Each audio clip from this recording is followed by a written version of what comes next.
Plusieurs heures après la parution d'une enquête du magazine Elle où plusieurs femmes l'accusent de viol et agression sexuelle, c'est auprès de BFM Télévision que Gérard Millet a tenu à donner sa version des faits.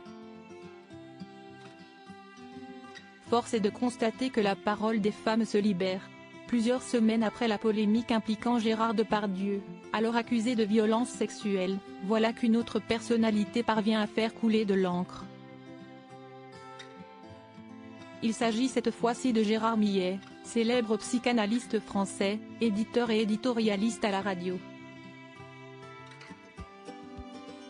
Dans une enquête dévoilée par le magazine Elle, l'acolyte de Laurent Ruquier est accusé de viol et agression sexuelle sous hypnose par plusieurs femmes. Muriel Cousin, l'ex-femme de Stéphane Guillon, figure parmi les victimes présumées. Les faits se seraient déroulés en 1990, lors d'une séance d'hypnose. Soudain, un truc dans mon cerveau m'a sorti de la torpeur. Je me suis dit qu'il se passait quelque chose d'anormal. Il touchait mes seins sous mon pull.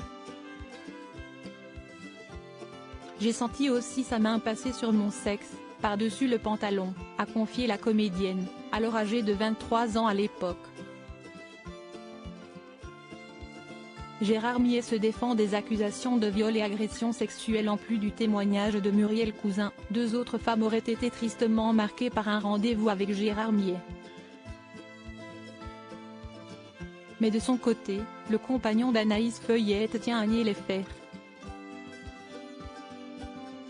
Auprès de nos confrères, il a déclaré n'avoir jamais abusé sexuellement de quiconque, et ce en aucune circonstance.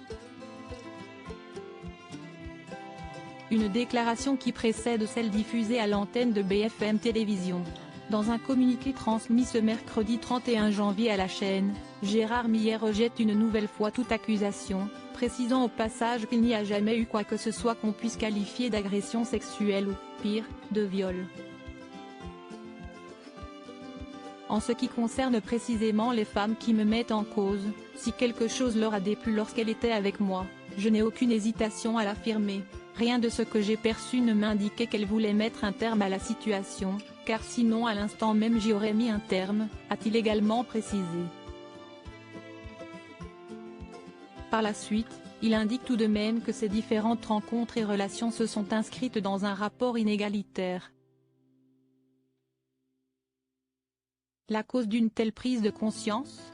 Le mouvement MeToo, au cours duquel des paroles essentielles ont émergé, qui remettent en cause la façon dont les rapports hommes-femmes sont constitués dans notre société, sur la base d'une incontestable domination masculine.